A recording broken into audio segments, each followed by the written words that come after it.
Sun down at Goat Refuge Lake, and we've got some carrot seed here. We are planting in some rows here on this northern shore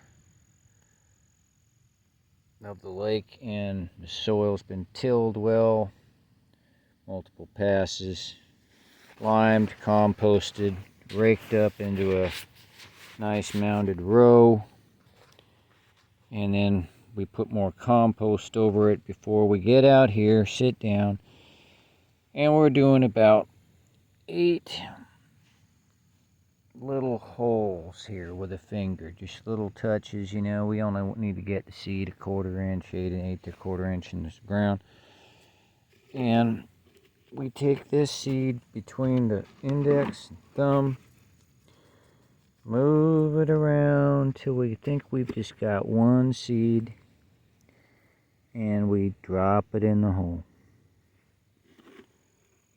Go for another.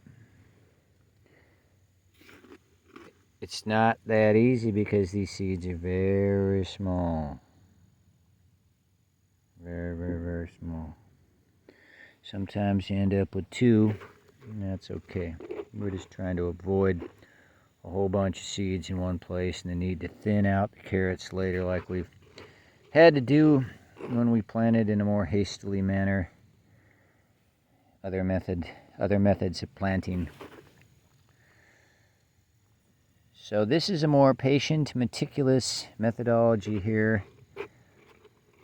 But in no time at all, you know, like right in front of me, I've got, 1, 2, 3, 4, 5 rows of 8, so,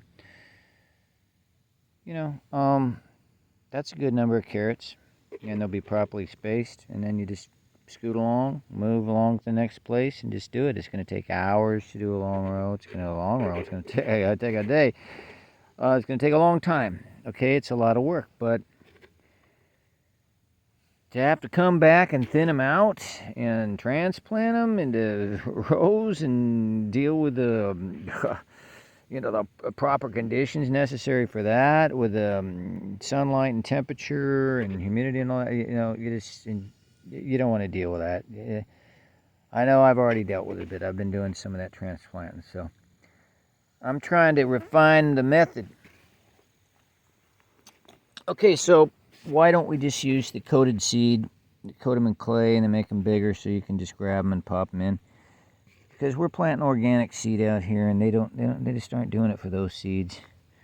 In fact, there's a lot of other varieties that we'd plant too, and we are planting in other areas.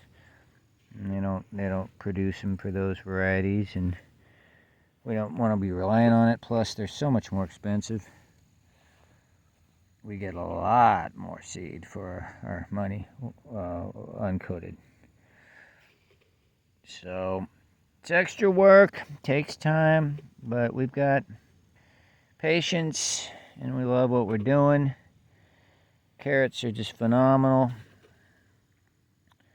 And we'll come back here in a few weeks and see how they do.